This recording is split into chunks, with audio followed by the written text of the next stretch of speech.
Bom dia a todos. Que Jesus nos envolva com seu amor, com a sua luz, que todos nós possamos melhorar a nossa percepção, a nossa sensibilidade para assimilar a lição de hoje. E hoje nós estamos aqui, como já disseram, a gente não vem aqui como palestrante, mas mais até como se fosse um professor, não me colocando na posição de mestre, mas considerando que a gente ministra algumas aulas, né? Faz parte como coordenador aqui do aprendizado, dos estudos da casa, então a gente está acostumado a fazer as palestras mais em forma de lição, porque, afinal de contas, todos nós estamos aqui passando por um processo educativo, né? Como seres imortais que somos. Essa é a finalidade nossa aqui. Tudo que nós passamos de bom ou de ruim é um aprendizado e faz parte realmente desse processo educativo, como se estivéssemos passando por um filtro, né, por uma triagem, para depois alcançarmos voos em lugares melhores. Mas como a natureza não dá saltos, na espiritualidade também funciona assim. Nós não podemos pular degraus. Aquele que hoje é anjo, arcanjo, serafim, ele também passou por essas etapas que nós estamos passando. Ele também passou por mundos de expiação e provas, por mundos primitivos lá embaixo. Então, tudo que acontece em nossas vidas, nós temos sempre que ver como um aprendizado e que faz parte da nossa educação nessa caminhada. Eu escolhi esse tema hoje, Espírito e Alma na Visão Espírita, porque realmente existe ainda uma boa parcela das pessoas, mesmo da humanidade, independentemente da religião que abraça, essa confusão entre espírito e alma. Tem pessoas que acham que existe distinção, que existe diferença, assim, que a alma é uma coisa e o espírito é outra. E tem pessoas que até dizem, que até afirmam que é verdadeiro isso, que realmente existe essa diferença entre espírito e alma, que são duas individualidades distintas. Mas já sabemos que não. E hoje nós vamos falar um pouco sobre isso. E outras coisas também algumas perguntas que as pessoas nos fazem, eu procurei colocar aqui hoje. E de alguma forma eu vou procurar responder, segundo o meu conhecimento, logicamente, que aqui nós não temos a intenção de esgotar o assunto, porque o aprendizado das coisas do Espírito é ilimitado. E nós estamos aqui para aprender sempre. Por isso devemos sempre nos colocarmos na posição de eternos aprendizes. Lá nesta obra Eclesiastes é uma obra do Antigo Testamento que foi escrita no ano em 250 a.C., aproximadamente. 250 anos antes de Cristo.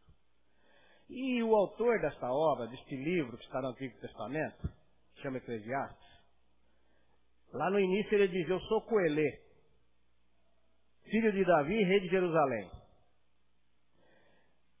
Entende-se, a doutrina espírita nos mostra esta obra como sendo uma obra mediúnica, uma obra inspirada dentro da Bíblia, dentro do Antigo Testamento.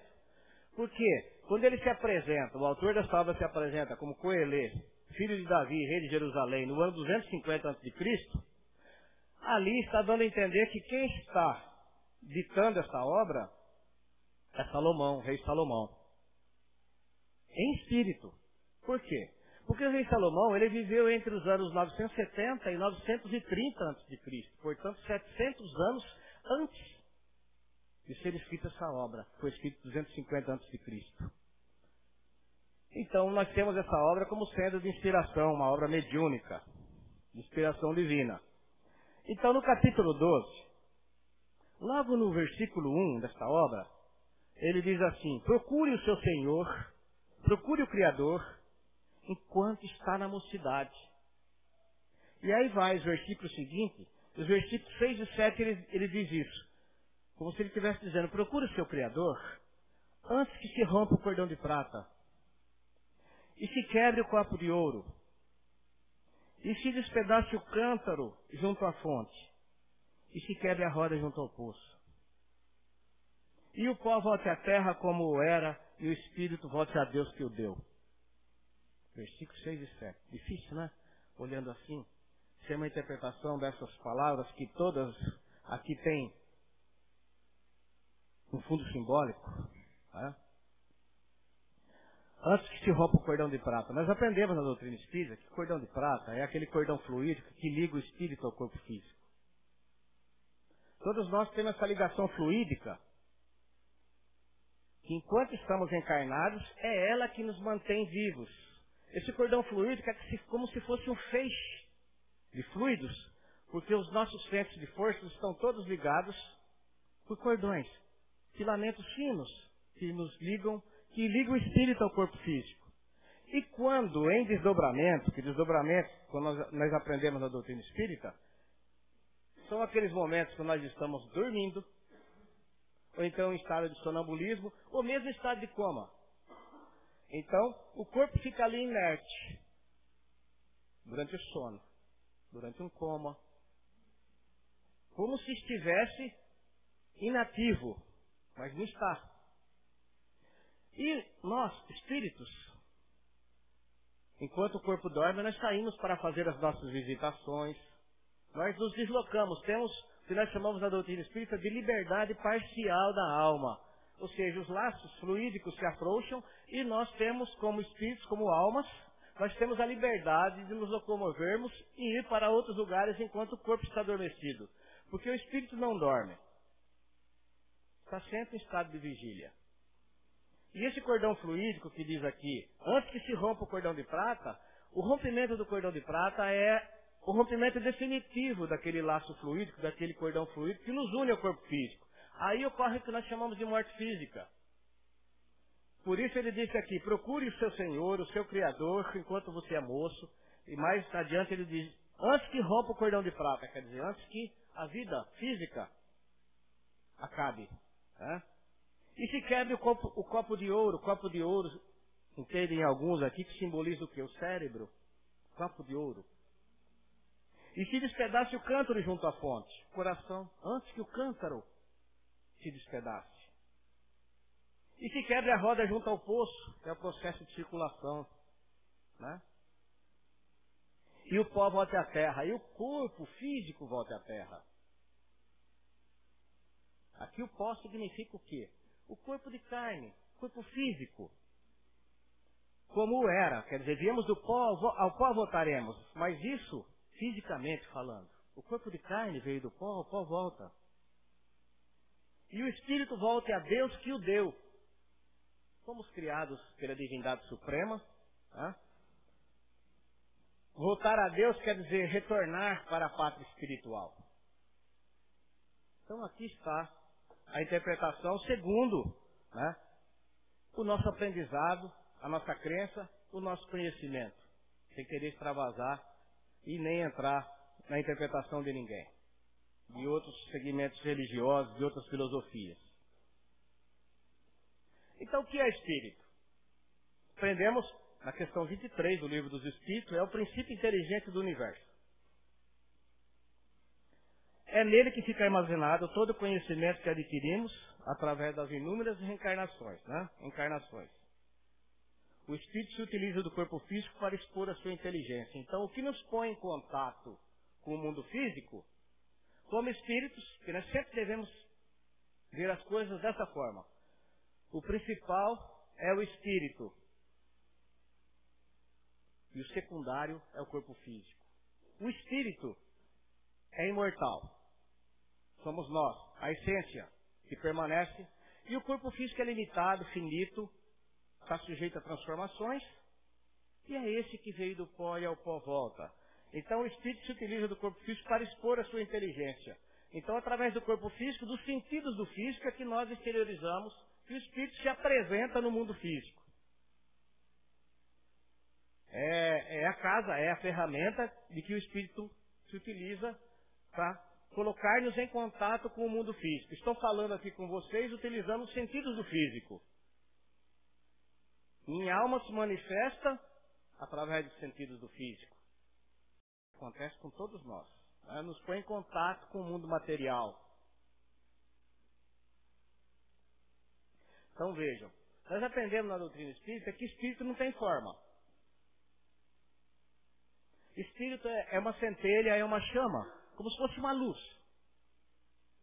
Tanto que quando os espíritos puros alcançam um determinado grau de evolução, chegam na morada dos bem-aventurados, à medida que nós vamos evoluindo, progredindo espiritualmente, esse corpo que nós chamamos de perispírito, que é o corpo do espírito, que nos dá a forma que está aqui no meio, perispírito, ele chega a um grau de pureza tão grande que ele se confunde com a luz. Nós vemos um espírito, quando um vidente vê um espírito dos altos escalões espirituais, das moradas mais altas,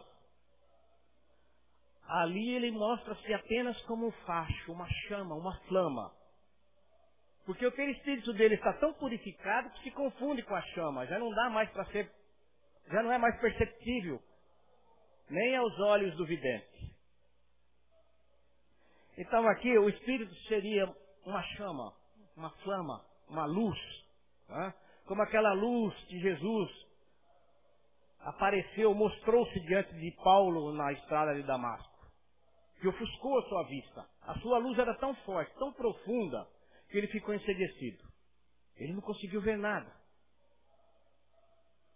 Naquele momento que Jesus disse: Saulo, por que me persegues?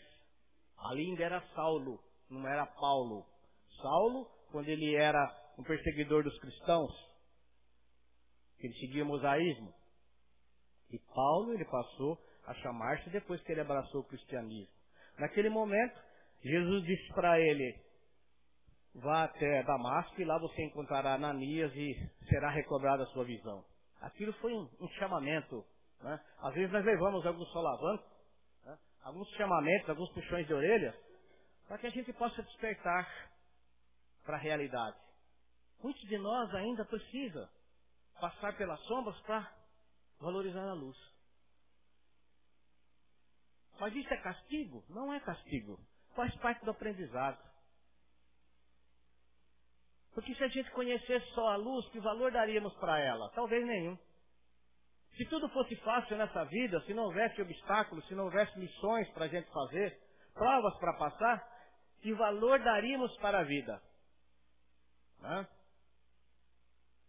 É passando por essas lições, por esse aprendizado, por essas provas, é que nós vamos crescendo espiritualmente, vamos melhorando o nosso intelecto, o nosso lado moral. Então vejam, se o espírito não tem forma, como ele se apresenta para os videntes com a forma humana? Graças ao perispírito, que é isso que está no meio. A forma humana. Então, quando nós reencarnamos, geneticamente nós assumimos ali a genética dos pais, né? E o corpo físico, ele é moldado em cima do perispírito, daquela construção perispiritual que nós trazemos conosco. Porque existe toda uma preparação na parte espiritual, antes do reencarne, e já existe uma programação. Então é desenhado o nosso corpo como será, só que eles fazem um desenho do corpo perispiritual, que é o corpo que vai envolver o espírito. E em cima desse corpo perispiritual é moldado o corpo físico. E quando nós saímos daqui, que nós morremos fisicamente e voltamos para a parte espiritual, nós voltamos com a mesma forma que nós temos aqui. Então esse corpo grosseiro, esse corpo físico que nós temos, é uma cópia do corpo espiritual. Então a nossa individualidade como espíritos é mantida dessa forma. Enquanto nós estamos na erraticidade, que é na parte espiritual, ou aguardando uma nova encarnação, nós ficamos com a forma que nós tínhamos aqui na última encarnação. E quando nós retornamos para o novo reencarne, nós assumimos novamente a forma, a genética dos nossos novos pais. E do lado de lá está o corpo físico moldado em cima do perispírito. Na questão 88 do Livro dos Espíritos, Kardec pergunta: os espíritos têm uma forma determinada, limitada e constante? Os espíritos respondem: para vós não, quer dizer, para nós, né? Para nós sim, eles dizem. O espírito é, se quiserdes, uma chama, um clarão ou uma centelha etérea. Está lá na questão 88. Eles respondem isso. Essa chama ou centelha tem uma cor qualquer? Aí eles respondem: para vós ela varia do escuro ao brilho do rubi, de acordo com a menor ou maior pureza do espírito. Então, de acordo com a pureza maior ou menor do espírito, nós vemos o perispírito, que é o corpo do espírito, né? Nós vemos ele com uma coloração. Por isso nós dizemos que aqueles espíritos que estagiam ainda em planos inferiores, eles aparecem às vezes na penumbra, de uma forma meio escurecida. Isso em razão dos detritos espirituais que ainda estão ali gravados, registrados nesse corpo perispiritual de cada um de nós. E aqueles que apresentam-se como diz aqui, com o brilho do rubi, esses são os espíritos que já alcançaram a morada dos bem-aventurados, aqueles que já mostram a luz interior que possuem, aquela luz que não chega a ser do Cristo, mas já é uma luz muito clara, muito bonita de se ver, e que só de ver já transmite a paz, a serenidade e o amor. Isso aqui, mais ou menos, né? É como nós veríamos o perispírito, que é um corpo sutil, é um corpo rarefeito, é um corpo, como nós chamamos aqui, por falta de uma palavra mais apropriada, nós falamos que é um corpo semimaterial. Muito embora para nós ele não possa ser visto com os sentidos do físico, com os olhos do físico, mas os videntes alguns videntes conseguem vê-lo. Por quê? A vibração do perispírito é muito acima da vibração dos nossos sentidos. Por isso nós não conseguimos captá-lo a olho nu. Mas os videntes conseguem ver porque veem com os olhos da alma. Veja aqui o desdobramento de que nós falamos. Enquanto estamos adormecidos ou em estado alterado da consciência, a gente está com o espírito vigilante, liberto parcialmente do corpo. Por que a gente diz liberto parcialmente? Porque nós vemos ali o cordão fluídico ali em cima no coronário, que é aqui no alto da cabeça, que é um cordão que liga o espírito ao corpo físico. Não importa a distância que ele vá. Qualquer lugar desse planeta ou até em outros planetas. Se houver liberdade e autorização para ele se locomover, nós estamos sempre ligados por esse cordão fluídico. E os espíritos desencarnados, eles conhecem os encarnados em desdobramento exatamente por essa diferença. Porque o encarnado, quando ele se apresenta a outros espíritos, ele mostra sempre esse cordão fluídico que o liga ao corpo físico. Um feixe de luz que sai de todos os centros de forças e como se fosse um feixe só, ele vai. Quanto maior a distância, mais ele se afina, mas não se rompe. O rompimento total é a morte física, como nós chamamos. Né? Aqui é a ligação como se estivesse dizendo, eu estou encarnado e eu preciso dessa ligação, considerando que ainda eu tenho energia vital. Aquela energia que dá um movimento ao físico, né? Então, qual a diferença entre espírito e alma? Ambos são a mesma coisa. Só utilizamos o termo espírito quando este está desencarnado e alma quando o espírito está encarnado. Aí está a diferença, gente. Nós chamamos de alma quando estamos no físico. Saímos do físico, voltamos para a parte espiritual, simplesmente muda o nome. São espíritos que estão fora do físico. Hoje somos almas porque estamos habitando provisoriamente no físico. E que saímos daqui, seremos espíritos e nos comunicaremos com aqueles que estão aqui. E que chamamos de almas. A comunicação entre os dois mundos se dá dessa forma. Por isso que é muito natural e não tem nada de paranormal e de absurdo essa comunicação entre os dois planos. São espíritos que estão se comunicando com outros espíritos. Só que esses espíritos que estão aqui, que somos nós, estão estagiando no físico, chamamos de alma. Mas não há diferença nenhuma. Somos espíritos. Onde moram os espíritos? Né? As pessoas ficam perguntando, né? Onde a gente sai daqui e vai para onde? Essa dúvida também a maioria tem, e com razão. Então, os desencarnados povoam o mundo invisível, que nós chamamos de parte espiritual. Tá? Uns vão para colônias. Nós temos colônias aí, notícias de várias colônias, né, principalmente o nosso lar. Mais adiante eu vou mostrar um desenho mais ou menos de onde se localizam, né? A esfera em que se encontram essas colônias. E nessas colônias nós recebemos instrução, continuamos evoluindo, trabalhando, colônias espirituais, onde existem equipes socorristas, hospitais, postos de socorro, tudo para nos acolher, até que a gente desperte para a realidade que se encontra no plano espiritual. Agora, alguns de nós ainda têm que passar por esse estágio que nós chamamos de regiões umbralinas, e que na religião católica é chamado de purgatório, né? Mas que é tudo a mesma coisa. Regiões umbralinas não são umas regiões muito boas para a gente estagiar.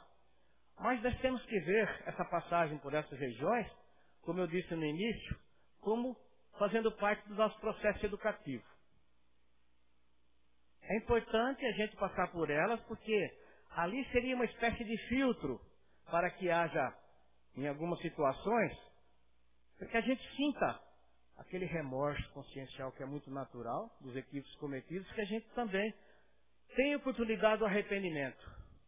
E através do arrependimento, nós estamos ali clamando ao Pai a ajuda do alto. Então, aí aparecem as equipes socorristas, como nós vimos naquela obra Nosso Lar, discografia do Chico, de André Luiz, né, que tem até, foi feito o filme. É importante que a gente passe por esse processo educativo para poder valorizar as coisas, para poder alcançar a luz. E outros encarnados permanecem no plano físico, por apego aos bens materiais, aos familiares. Quantas vezes em reuniões mediúnicas aqui, quando eu frequentava como dialogador, a gente não se deparou com situações assim? Espíritos desencarnados, tá? Comparecem nas reuniões. Muitos deles ainda não têm conhecimento da situação em que se encontra. Muitos deles, às vezes, passam de forma brusca para o outro lado, para o outro plano, e acreditam ainda estar com o corpo físico. Tem uns que ainda querem emitir cheque, quer ver o quanto tem o saldo no banco. Tem outros que ainda ficam aí do lado da família, né? Ainda quer administrar os seus bens materiais, achando que ainda está no físico, ignorando a realidade espiritual que se encontra.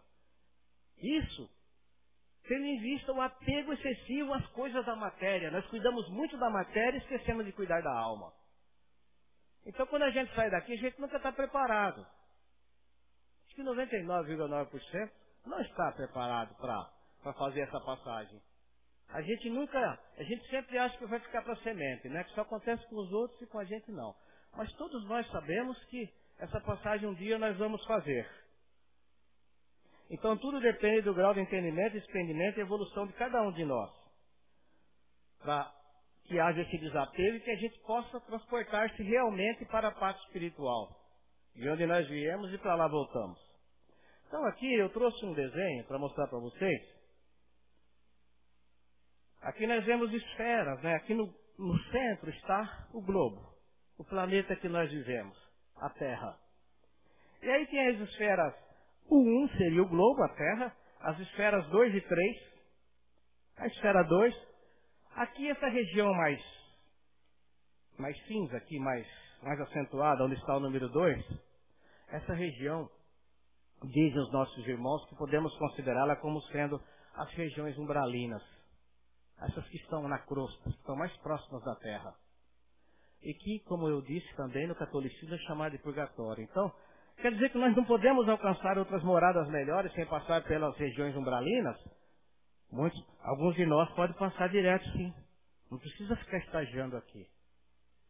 A gente pode passar direto para colônias que estão aqui, na esfera, no número 4.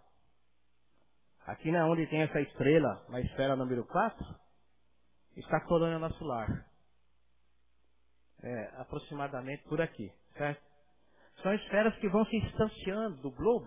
À medida que nós vamos nos distanciando das energias, dos fluidos mais pesados do planeta, nós estamos pegando regiões mais serenas, mais tranquilas, onde o amor já vai superando o ódio, a dor, onde os irmãos que habitam essas esferas mais superiores, eles já estão mais desligados das coisas materiais, já estão mais ligados às coisas do espírito, onde o bem já supera o mal.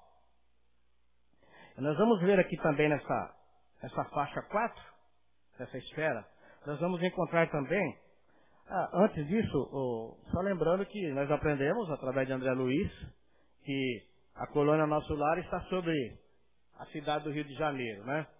Isso são apenas colônias que chegam ao nosso conhecimento, mas milhares de outras existem que nós não temos conhecimento. Nós estamos falando aqui daquelas que chegam notícias para nós. E nessa esfera número 4 também, nós vamos ver ali Alvorada Nova, uma outra colônia, que está sobre a cidade de Santos. Que quase não se fala também, mas que nos grandes centros, a verdade é essa, que nos grandes centros, grande densidade demográfica, então nós vamos encontrar colônias espirituais, que são postos de socorro, onde o índice populacional é muito grande, então existe aquelas casas, aqueles hospitais para socorrer, considerando o número alto de pessoas que ali vivem, né? O número de desencarne é muito maior. E também nós temos notícia sobre a cidade de São Paulo, fala-se de um prédio de 4 pavimentos, aproximadamente, onde se fala que é a casa do Dr. Bezerra, onde também existe ali um posto de socorro, hospital e um atendimento aos espíritos encarnados.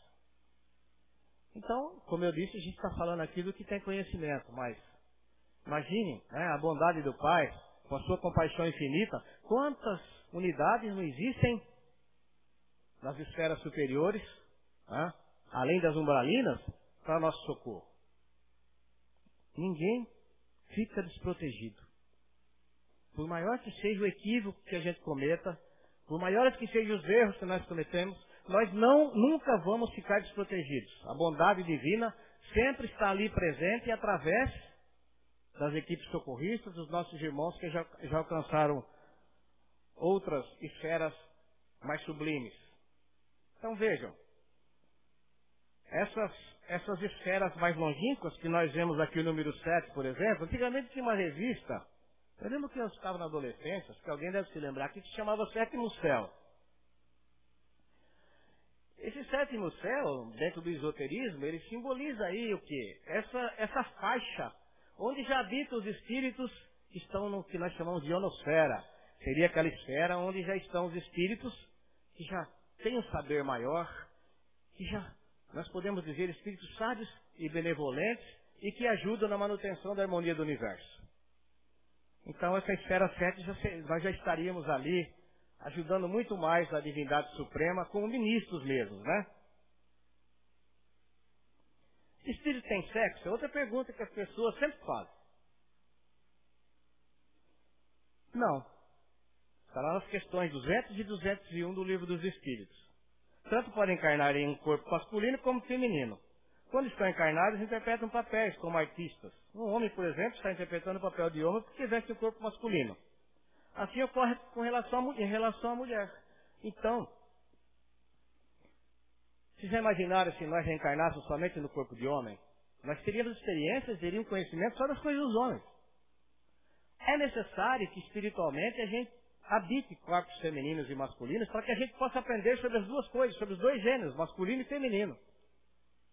A mãe só sabe que é ser mãe se passar por essa experiência. Só vai ter o sentimento de mãe se ela tiver um filho, se ela passar por isso. Ou então se ela adotar uma criança, não precisa sair do seu ventre. E ela viver as experiências de mãe. Um pai só vai saber o que é pai se ele passar por essa experiência de pai. Então nós precisamos passar por essas experiências nas nossas vidas e vindas para poder alcançar a nossa evolução espiritual. Então nós interpretamos papéis. Eu sou espírito interpretando o papel de João, de homem, aqui. Mas em outras existências eu posso vir interpretando o papel de Maria. E vice-versa. Quem é mulher hoje poderá vir. De acordo com a necessidade evolutiva de cada um de nós abraçaremos um gênero masculino e feminino.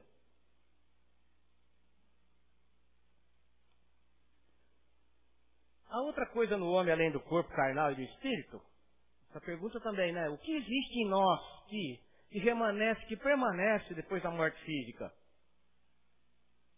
O perispírito, que é aquele corpo sutil, rarefeito, semimaterial, que todos nós temos, que é o corpo do espírito. Como o corpo físico é o corpo do perispírito, o perispírito é o corpo do espírito, que mantém a nossa individualidade depois que saímos daqui. Então, há o perispírito que dá forma e serve de roupagem ao espírito. É semimaterial, tem poder ideoplástico. Intermedia a comunicação entre o corpo de carne e a alma. O que é esse poder ideoplástico? O espírito, quando se apresenta para a gente, ele pode simplesmente mudar a sua imagem. Mas, tive um exemplo aqui também, fazendo menção a uma reunião mediúnica que eu participei, como dialogador, um pretinho velho que sempre vinha para aconselhar o grupo, às vezes advertindo, aconselhando, instruindo, né? Entre outros espíritos iluminados que comparecem.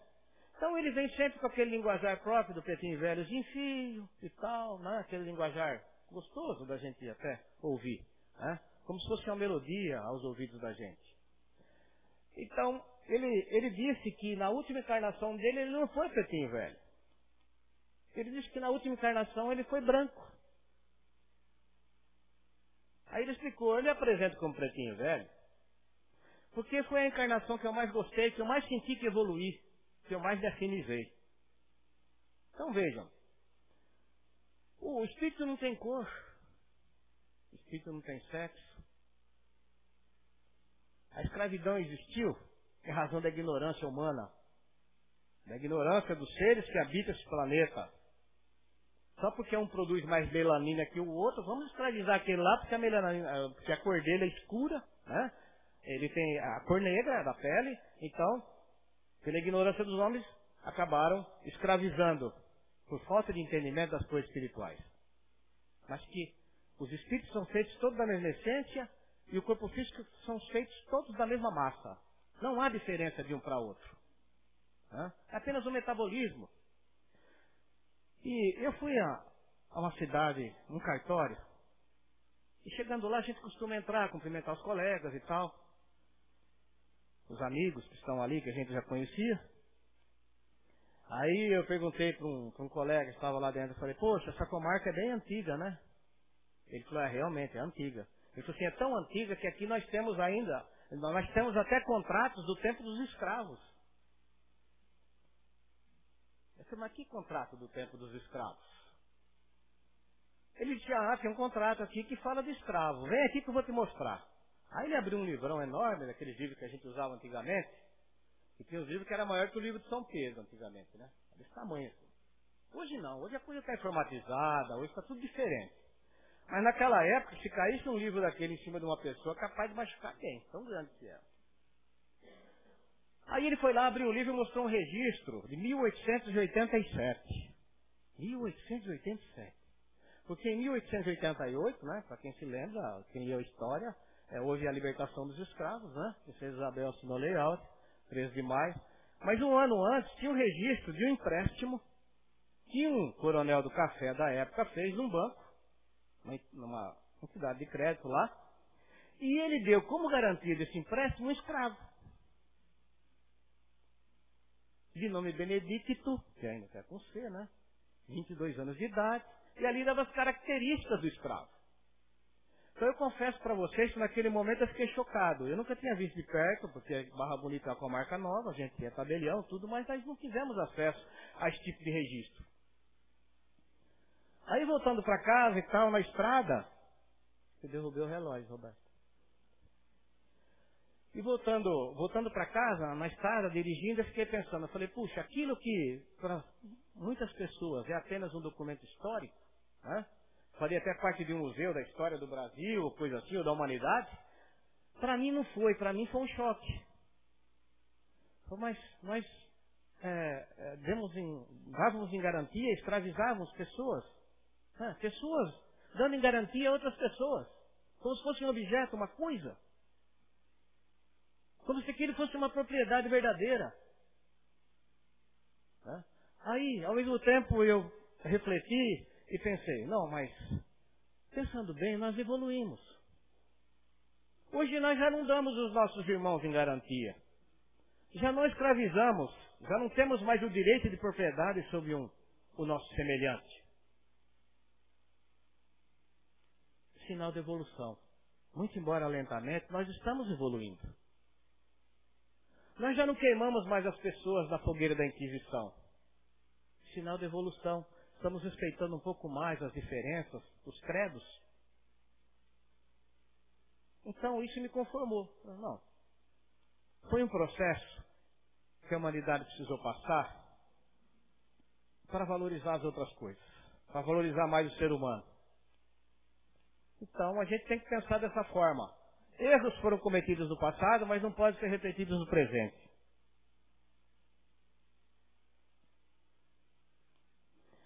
Essa pergunta aqui, as pessoas ficam sempre perguntando, mas se o Espírito não tem forma, como ele aparece providente nas comunicações? Como ele se comunica?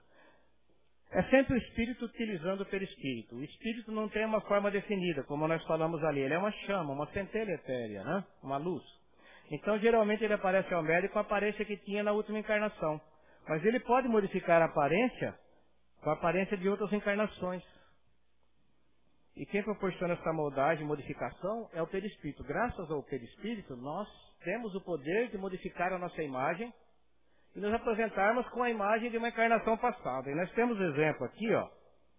A questão 95 do Livro dos Espíritos, Kardec pergunta, o Espírito pode ficar visível e palpável aos encarnados? Nós aprendemos que sim.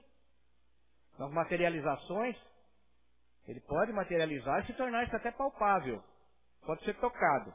Diz aqui na questão 95, o Espírito pode ficar visível até palpável aos encarnados na forma que lhe convém, usando o perispírito.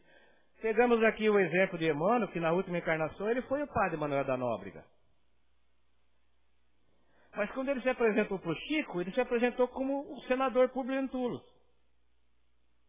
Emmanuel, que foi contemporâneo de Jesus. Aí nós vamos entender.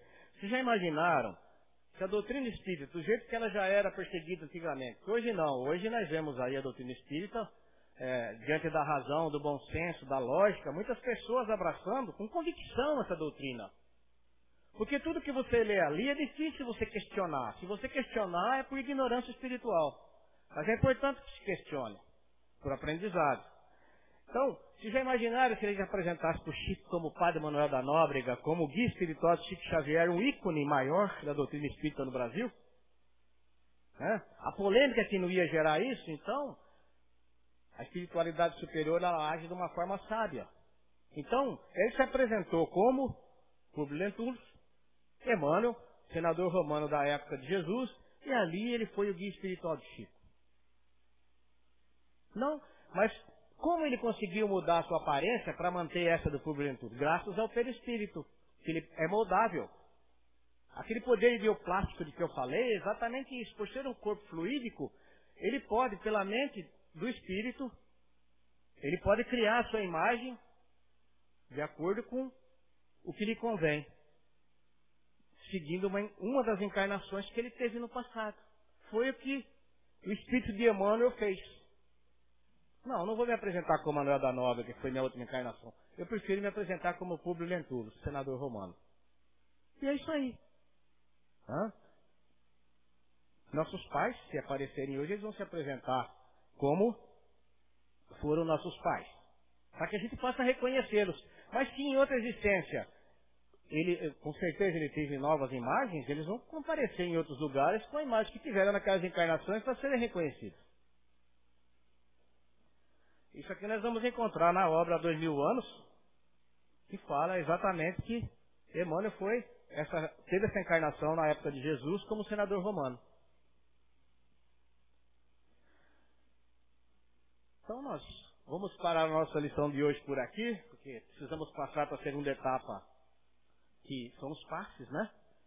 E que é muito importante, que é o adentrar aquela câmara de paz. Mantenha-se não só o silêncio dos lábios, mas o silêncio da mente. Para que sejamos todos receptivos e possamos receber ali todo o lenitivo, todo o fluido que os nossos irmãos trazem do alto, para que a gente possa reorganizar o físico, né? E realinhar os nossos centros de energia. Então vamos cerrar os nossos olhos por uns segundos, aproveitar para agradecer a Deus e a Jesus pela oportunidade de estarmos aqui reunidos mais uma vez, em seu nome, Senhor. E que cada um de nós possa receber todos aqueles fluidos benéficos e salutares trazidos do alto, através dos trabalhadores da sua seara, Jesus. E que toda nocividade, porventura estagnada no nosso corpo físico, no nosso corpo fluídico, possa ser retirada por vocês e que possa ser levada para o cosmos e lá possa ser reciclada, utilizada para o bem. Que Deus, nosso Pai, nos abençoe e que Jesus nos envolva com o seu amor e a sua luz. Fiquemos todos em paz. Que assim seja.